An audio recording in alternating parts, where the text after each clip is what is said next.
everyone.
Hello, hello, hello. Welcome to everybody, and we're going to continue to let people in, but in a slow fashion, I guess. People are joining us, but we're trying to start as close to 1 o'clock as possible. So I'm going to say again, welcome, welcome. I'm so glad you're here with us. You were listening to just now Klezmer, Klezmer, Klezmer by the Yiddish Pirates, which is a subgroup of an indie rock band called Wolfpack, founded at the university, I believe. Actually, I don't even know where they're from, but they do beautiful, independent Jewish music and rock music, fusion. That's what we're here to talk about today. Welcome. I'm here with my wonderful colleagues, Isabel Marish and Jacob Harris-Wright. We're recording the call today for your colleagues who might be unable to join us synchronously, but we're so glad you're able to be with us in real time. We have a pretty short agenda for today as we talk through the Making Music Happen Community Grant Initiative. And here's what it is. We're going to review the history of the grant. We're going to talk a little bit about the opportunity that I believe it presents for your JCCs and our extended Jewish movement. We're going to talk through the process, through the RFP. We're going to unpack some of those pieces together, and we're going to save a lot of time for Q&A to discuss the things that may have already come up as you've begun to think about your projects. We've heard from so many of you already. So save your questions or pop them into the chat, and we will review them a little bit later in the call. And of course, as always, we're here for you as a resource. So let's go. Let's hit slide 2, shall we? So the inner history of a people is contained in its songs. And then Rabbi Sharon Brous says to us, communities need shared stories. They are the driver for the purpose of community from generation to generation. And these stories are how communities dream of something bigger and better. So we like to call this the why art slide. Why this grant at this particular time? So we've spent the last year and a half working with so many of you on our JFest initiative, which, as you know, has been devoted to resilience building in our communities, using storytelling and the arts as a way to connect us and strengthen us. So many of you have begun to use the JFest Story Machine as a way to engage with your diverse populations. It's helped you tell your community stories. And we know from our work with you all how you use music in a very similar way. Music is an expansive invitation to a community conversation that spans generations, that spans language. It is a beautiful way in, and we're looking for ways to help you invite people in. Slide 3. So here we go. A little bit about making music happen.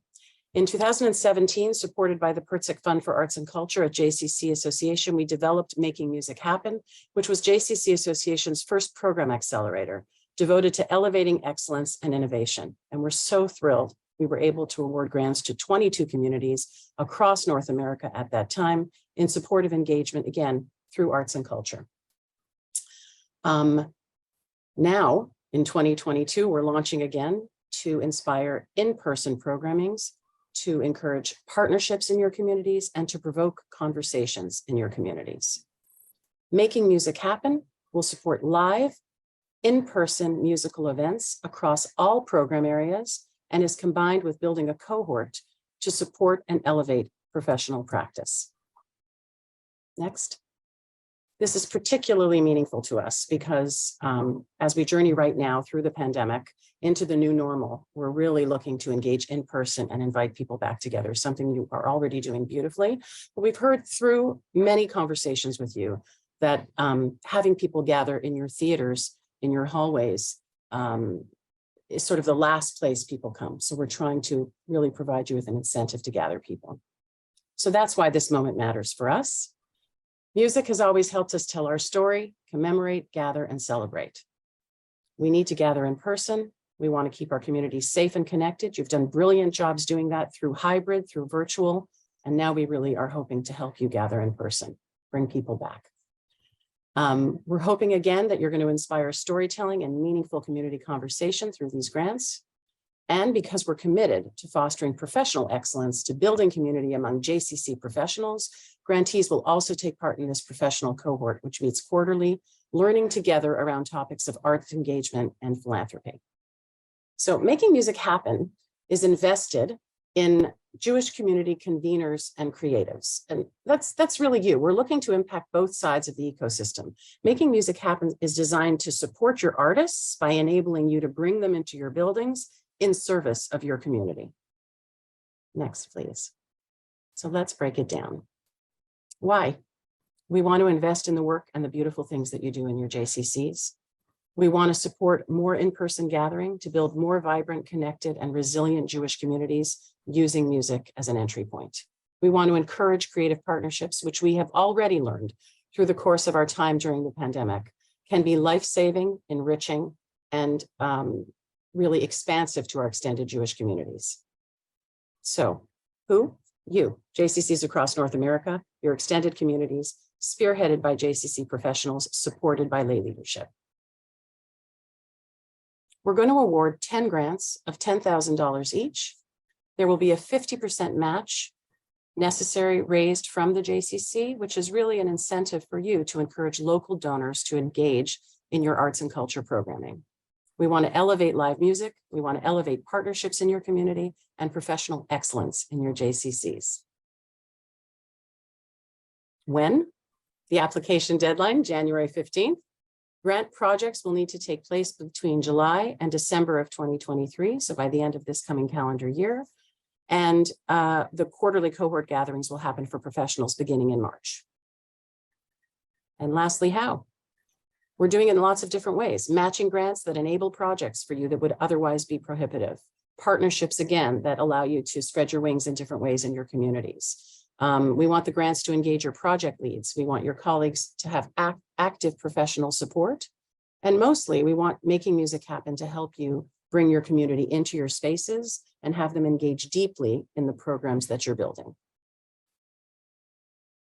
So let's look at the overview. Some of this you've already heard. Again, 10 grants of $10,000 apiece with a 50% match in cash from a JCC to support the program. Again, as an incentive to encourage your local donors. Submission deadline, January 15th. Each JCC may submit one proposal. Proposals will be reviewed and grants will be announced by March 2nd. And grants and musical events must happen in JCC and JCC camps between July and December of 2023. If it's a series of events, it needs to begin by July of 2023. Proposals must be approved by JCC executive directors prior to submissions or CEOs. A JCC professional must lead the project. There has to be at least one lay leader that's part of the project team. Your JCC professional doesn't have to be your arts and culture professional, but we would strongly recommend that that person becomes part of your extended team. And again, grantees must commit to participating in 4 quarterly Making Music Happen calls. In terms of our CEOs, our lay leaders, and our professionals involved in Making Music Happen, we're really looking to set you up for success there, and we're looking for project champions. We're looking for projects that really have deep roots in the community and are supported broadly in your JCCs. And in terms of our cohort calls, to just say something a little bit about that, I would say it's just really a luxury and an opportunity for us to be both a community convener as well as funders in this case. So we're taking advantage of that to create a cohort that meets quarterly on topics specific to arts and community engagement and philanthropy, which will help elevate our practice and scaffold your important work. It's an opportunity we just couldn't let pass us by. So what does a successful Making Music Happen proposal look like? Next slide. Here we go. We'd like you to engage your JCCs and your extended communities in an in-person interactive music program or event that celebrates Jewish or Israeli culture and encourages community conversation. It should have significant outreach in your community. There should be cross-departmental engagement wherever possible. Strongly recommend you collaborate with an outside partner if you can and use that as an advantage as well. We're not looking really to fund a musical concert in your J. We're looking to understand what bringing that performer or group of performers or event does inside your JCC that allows for deeper engagement across your JCC. We'd love to support things that will either not happen without the support of the grant or will have greatly expanded reach and richness and elevation with this additional funding. As we said earlier, proposals could be a single event or a program series during this time period. Successful proposals will show us how you're going to weave the grant into the fabric of your JCC and share it with your community at large. What is the impact you imagine from the event that you're planning or your program? And then ultimately, you'll be required to share some sort of documentation of the process. We want to understand the story of your grant. So whether that means you're making a video of the process or you're collecting stories from your community, or we'll have to hear how you are framing your program idea, but in some way there will be a deliverable on our end so we can understand the journey of your grant and the impact in your community. Next. A few of you have asked, what does that mean? What's important to us? And the reality is there's really no limit. Your imagination is the limit. And I just invite you to be as creative as you need to be and want to be. Here are some examples to inspire. You could have a musical artist in residence working across different departments of your JCC. You could incorporate music in new ways into ongoing programs that you already have. An example here was live accompaniment during a film festival or exploring the context of a musical score. You could do an intergenerational music workshop using seniors and teens who look to tell their stories through songs that are meaningful to them and capture what that looks like.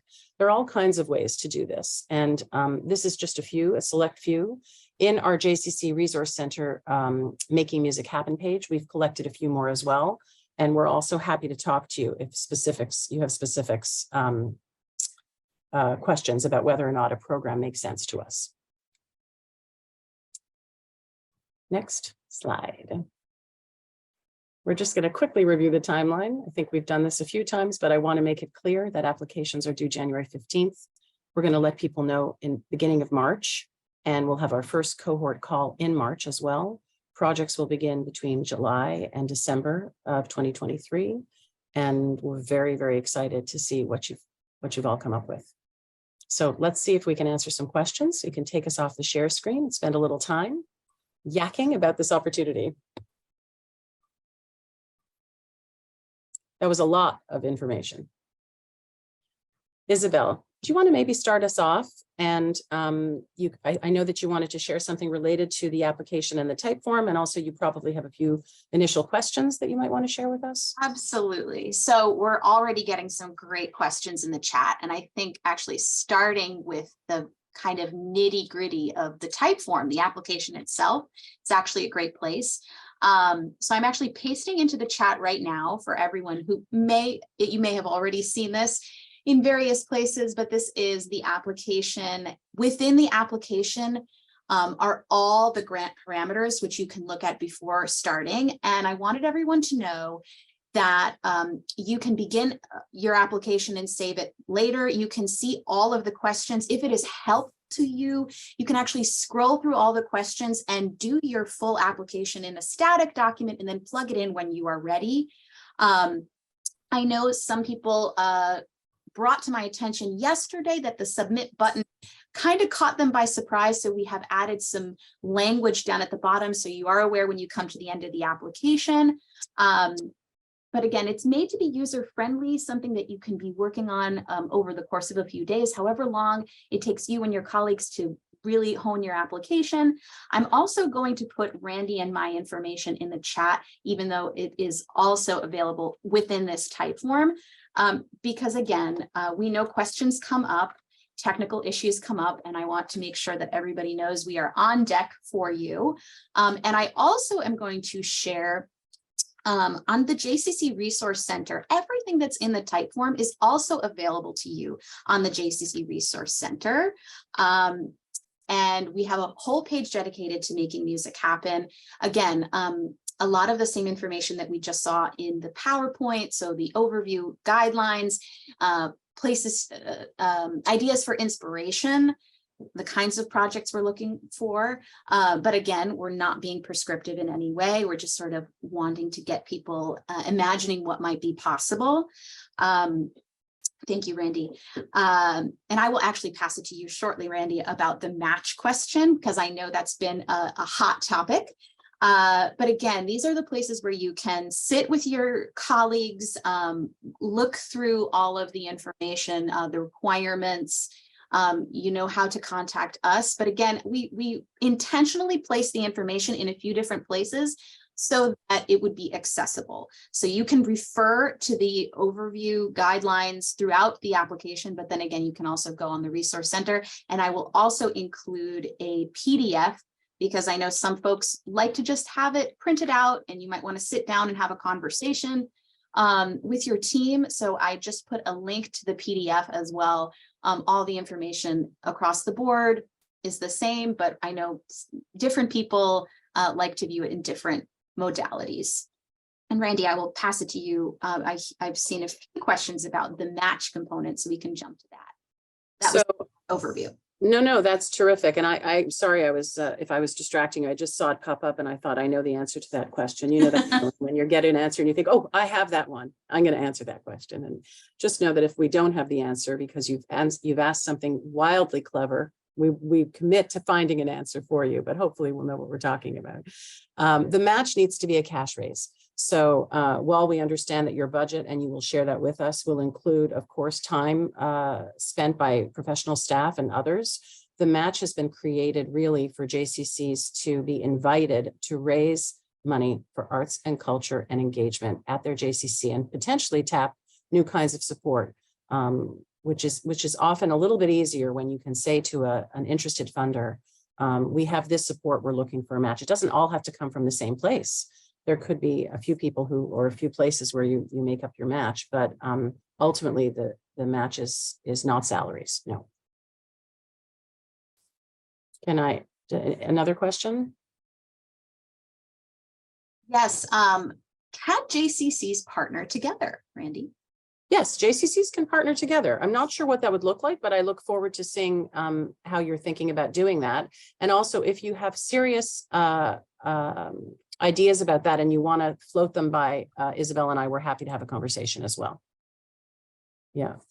And someone's saying it's tricky to get a new 5K gift in 1 to 2 months. You're right. And the reality is we're not expecting that money to be in by the time your grant begins, but we're expecting as part of your proposal for clarity about how you're going to make that match happen by the end of the year.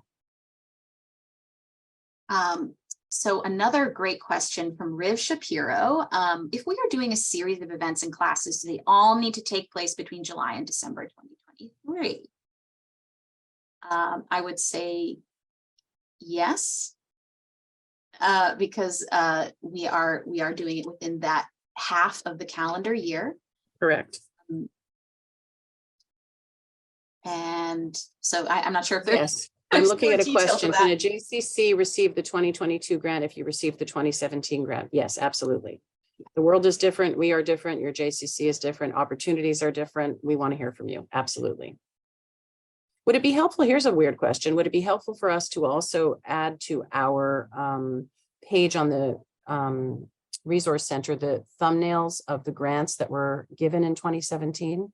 The parameters aren't exactly the same, but that might be useful too. So Isabel, let's decide. I see some nodding, so we Okay. Absolutely can add We'll do that after the call. Yeah, perfect. Absolutely. Thank you. Okay. Perfect. I'm reviewing some of the questions coming in. Also, if you have a question, you want to take yourself off mute and yes, ask, please. This is that time. Let's hear from people. Hi, it's Alyssa. I was just typing, but in terms of clarity on the 50% match, Alyssa, forgive me. Can you tell me what JCC you're from? Sure. From the Shames JCC in Tarrytown. Very nice. Yeah. So I just wanted a little more information on the match piece because you said, clarity on how we're going to get there is helpful. I mean, do we plan to shop the proposal, to ask a few key donors? I'm not quite sure what other clarity would be helpful. So I'm curious from you, like what that looks like beyond saying that. Well, typically when JCC Association has this kind of community grant, whether it's our Making Music Happen grant or even our Israel Engagement grant, there is a match. And the way in which we invite you to share details in the application is, these are the kinds of partners we're looking to engage. These are the kind of donors. We have this in mind, just to sort of sketch it out so we know you've done the process. The process for awarding the grant will be that on signing a letter of agreement, 75% of the 10,000 will be dispersed to the JCC, and the balance of that 2,500 will be held until we understand that the match has been raised. So there is sort of the timeline is extensive. It goes through the end of the calendar year. Again, we're going to be working throughout the calendar year in cohort. So we're also going to be talking about what we're doing, talking about philanthropy, talking about raising that money, talking about, widening the net. And our great hope is that everybody will be successful. That's our plan. Okay, thanks. So some clarity on the total grant dollars. So it is a $10,000 grant, and then the match is 5,000. So the correct budget would be 15,000. So thank you those of you asking for that clarity. Yep. I have a question. I can jump in. Yes. Who's I'm Anne. I'm with the Bronx House in the Bronx, New York. Thank you. My question is, must all of the grant money be spent directly on arts, or if we wanted to do some kind of celebration, could some of it fund, say, food or decorations? I think in your proposal, you have to be very specific about how and in what way you're planning to use the funding. And if part of your event, and it's an intrinsic part of your event, Mhm. is that there's a celebration related to music and food, and that's a piece of what you're doing, then you need to show us that that's a big piece of it. We're Okay. not, you know, this isn't the Knish Fund, as they say, but it is certainly expansive and part. I would be into it if you were the Knish Fund. The just putting that Knish out Fund there. would be a wild success. I just want to say Erica Danziger is giving me the thumbs up. She's been dreaming about a Knish Fund her whole life. And yeah, I think that's the answer. The answer is tell us the story of what you're building. I mean, if we want to do Why some kind the of, different pieces of it matter and I mean, are if we- absolutely imperative. okay, that you need. so if it's say a Shavuos concert, cheesecake is part of the budget. Sure. Okay, thank you. If I may ask a question, this is Adam Glynn from the JCC of Middlesex County. Hello there. Hi, how are you? Good. And you? Good, thank you.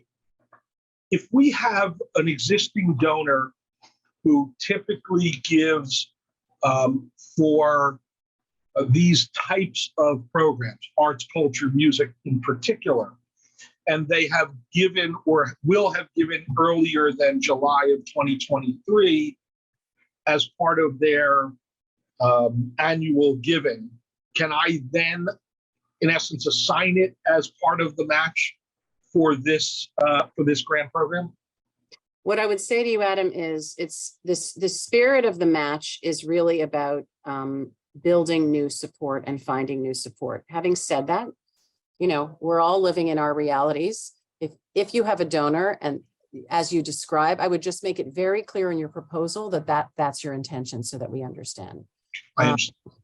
But I would also say to everyone, and I'm not saying this cavalierly, I am in fact, you know, like all of you, an arts producer and a fundraiser, because one can never be one without the other. I'm not saying it cavalierly. I understand that this means thinking of new ways to support the work, but I also know from conversations with many of you that you have people who have been on the periphery talking to you about the work that you do, people who've been volunteering, people who have been part of your extended communities, who perhaps are waiting for an opportunity like this to really make a mark and to really engage with you differently, to be part of a lay committee where fundraising can happen. I mean, there are lots of different ways to make this happen. We're trying to really impact the full ecosystem. So, you know, it's, but I understand. So I'm going to say yes to you, Adam, and I would encourage the bigger conversation. Sure, thank you. No problem. Thanks so much. Yes, your total budget should reflect the grant and the match is the answer to that question, Stephen. And I think in a connected vein, Jessica Guttridge brought up an interesting point, because there are nuances when it comes to funders, right? So the matter of matching funds being from other grant funders or only from individual community donors. I want to make sure that. Jess, can you tell me what you mean by that? Just so I understand. Yeah, Sorry, Isabel, because I don't. Yeah, sure. And And also, hi, by the way. hi, I assume we're talking US dollars here, right? So I would have to raise 5,000 US, correct? This is a very good question. Yes, if I'm giving you US dollars, you're going to raise US dollars. Yeah, so it's going to be significantly more than 5,000, right, that I have to raise. But anyway, I'm thinking But I'm about, just going to interrupt myself there Yeah. to say, and I'm going to say this out loud on the record, and Isabel, you and I will have the conversation as Yeah. Canadian in residence. Yeah. I'm also going We to would I'm going to think about that a little bit too, and I may communicate separately with our Okay, Canadians. so Just we would get because US you're and have to raise. I remember this But from the what I- last time. Yep. So what I'm thinking about is, you know, and I'm in Canada, so the funding situation is a little bit different in the arts, I think, than it is in the US. But Yep. I have access to a lot of grant programs at the different levels of government here, city programs and provincial and federal. So if I were to raise the matching funds through one of those programs or a foundation, Yes. 100%. would that be acceptable? Absolutely, yes. Oh, Thrilling. cool. And then that my goes, other question, and that goes for our Americans as well, right? right, sure, absolutely. My other question, I guess, then is also, I'm thinking about a project. I have a couple of projects in mind, but one project in particular, I think is going to have a budget that's significantly higher than the 15,000 we're talking about here. So Mhm. could this 15,000 be part of a larger budget? The answer is yes. Okay, cool. Thank you. I'd like it to make a meaningful difference. You'll Oh, need to acknowledge our absolutely. funders. You know, But there in are all order kinds to of things. do what the Correct. And scope we'll- I want to do, we're going to spend more money than that. Yeah. Absolutely. And, you know, we'll wrap language around it. We want to make sure we acknowledge Cool. our funder for whom this is an enormous priority. So, you know, we'll make sure to take care of that.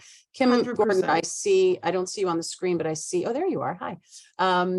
Is there a specific role the lay leader partner needs to take? Must that partner be identified at the time of submission? So again, in the land of JCC Association ingredients, when we do a regranting, the lay leadership involvement has become a critical piece of it. And yes, we'd like you to identify the partner as part of your proposal. We think it's an important piece, an important ingredient. The role that your lay leader partner takes is particular to your agency and the way you imagine that working. I mean, we're looking again for you to build some champions into the sort of fundamentals of the proposal and subsequently into the event themselves or in events themselves. So it's really up to you, but we want to hear a little bit more about how you imagine using your lay support. And if it's a committee, that's great, but we certainly just need, you know, at least one lay leader to be part of it. And that, by the way, you know, everybody has a different situation. That may be a lay leader you identify as a key driver to your $5,000 match, as a partner in the way that you're conceiving your events, right? That's an opportunity that I think is worth exploring in a lot of your communities. And yet there are other ways to do that too. There may be different partners that you're looking for. You may be looking for a lay leader that brings different kinds of people to your event. It really, you know, there are as many, we can certainly brainstorm that together, and I'm happy to do that. I see that Ashley Lasher in Asheville, her hand raised. I'm going to have her join our little trio up here. Ashley from Asheville. I know, I was Ashley going from to say. Asheville. So exciting. It's Go true. ahead. It's very memorable. Nice to see you. Good shtick. I have 3 questions, if that is permissible. I hope I have 3 answers. Let's go. Okay, first, I heard you say earlier something about the event taking place on a JCC or campus. If one of the partners is, say, a local music venue who would be willing to host all or part of the event, would that be allowable, or must the performance be at the JCC? It doesn't have to be at the JCC. I Okay. think there has to be an organic, it has to make sense where your event's taking place. Yeah, We're not interested in underwriting an event for another agency at another agency and sort of removing the J from the equation, right? So definitely. again, you tell me the story and yes, the answer is yes. We're trying to say yes. That makes perfect sense. Can music, can some of the question number 2, interaction and community building around music involve dance? Yes. And number 3, must the event or series of events be free to attend, or can we charge a ticket fee? What an excellent question. You can charge a ticket fee. I'm not gonna, that's not something we're gonna dictate for you. As part of your proposal, you should let us know so that we understand, you know, X amount expense, X amount of revenue. Of that X amount of revenue, X amount is grant revenue that you're projecting, and X amount ticket, or what, you know, in whatever way you're gonna frame it. It should be part of the big story. That makes sense. Thank you. Ashley from I just would- Asheville. 3 for Yes. 3. I'm so proud of myself. Okay, next up. I just wanted to jump in before we go on to Yep. other questions, because it's in a connected way. I imagine a lot of folks might be wondering. You bring up a great point, Ashley, and I'll take you off spotlight for for this because it's for everyone. We were purposefully not prescriptive. So when we ask the questions, can there be food involved? Can there be dance involved? We understand music as a method of engagement, and it absolutely can be connected to other artistic mediums. So again, we are, I think if there's any prerequisite, it's to be expansive and to be always thinking about how we bring and connect community. So that's really what we're looking for. And I feel like that's the underlying theme of, you know, a lot of what we're addressing today. And Erica brought up a good point, which is just a reminder, it's 10 grants of 10,000 because it's important to know what we're working with. So again, that's more the specifics. So we have 10 Making Music Happen grants available in 2023. And then I'm looking through the chat. I want to make sure that we don't miss any of your terrific questions, and please keep them coming. And also feel free to unmute yourself and ask. Yes. Actually, Tamara, if you feel comfortable sharing your question with the group about the holidays and the time of year. Oh, I saw that question actually, and I answered Tamar quietly, but I'll just say it. Oh, okay. Okay. Tamar's question was about the timeline for the grant and how some communities have snowbirds who leave for chunks of time and come back at other times, which is limiting the window for the grant. And the grant window is going to stay as it is for the moment. So to those communities, I would say to you, as you think about it, that'll have to impact your conception of what the proposal looks like so that you can do what you need to do within the timeline that is provided.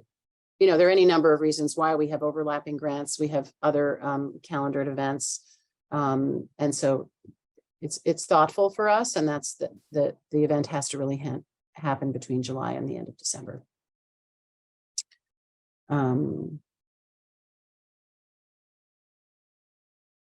Anybody else? I see that Stephen Kantrowitz asked if admissions are necessary to meet some additional costs of a project that is primarily funded by a grant, where would that be identified? In your budget. In the budget. In whatever budget you're proposing, just as another, like your revenue line, just to break it out, you could put in, you know, anticipated income from tickets or entry passes or however you're doing it. Yeah. What else?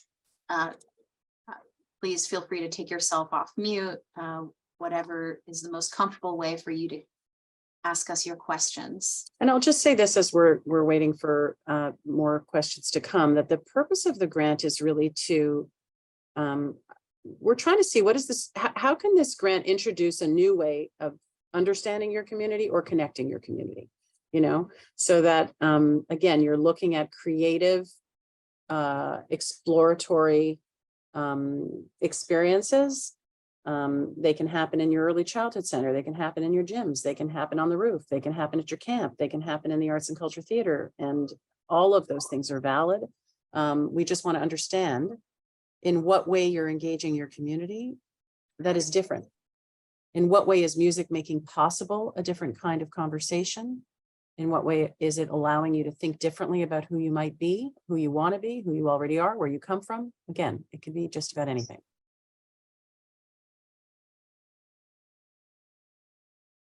And then in a completely different vein, I just had an idea for those of you who I know maybe want a little time to think through these deep, big questions about how we engage our community in new and big ways, especially after the few years we've had. I just realized I'm going to make a PDF version of all the type form questions so you can have it static and review it. Of course, you can go in at any time, as I mentioned before, but I think it will be helpful for you to see the whole application static and for you to just think through it all. Obviously, you already have a PowerPoint PDF of the guidelines, but the questions themselves I think are helpful. So you will see that coming through after this call when we share the PowerPoint and any additional information. I will include that as a resource so you can have that with you as you're thinking through your proposals. Very good. I think that's a great idea. And Isabel, I think I saw, I'm not sure if I did, that people who, I'm hoping most of you are able to access our resource center. Did you put any information in there for people? I did, and I'm going to just reshare it. I put in Asher Newman, our lovely colleague's contact information. He is your point person for if you need access to the JCC Resource Center via email and password. So for those of you who may have forgotten it or never had it set up, you can contact him and he's very quick. Fantastic. All right. Well, I hope that this is the beginning of an ongoing conversation. If you want, Isabel, perhaps you can go to our final slide, which I think we've already put in the chat a few different ways, but just so everybody can see how to find us. And thank you. thank you so much. So we will, again, Isabel's going to put together the type form as a PDF, so you can take a look at it sort of in its fullness. You know how to find both of us, should you have questions. And again, I'm just inviting you to think creatively about the ways music can impact engagement across your communities. And know that we're here to support you, and that we're very excited also about the cohort, which we didn't spend a lot of time discussing. But I think that's a big piece of this as well, which is we're coming back together. We have been superheroes in the hybrid and in the virtual. And we want, again, to really scaffold us for success moving forward into our in-person and the extension of our in-person engagement. So hopefully this will be a wonderful opportunity for many of you, and the beginning of more to come. So thanks to everybody today, and please keep us posted, and we look forward to hearing from you through the process. Thanks so much for being with us.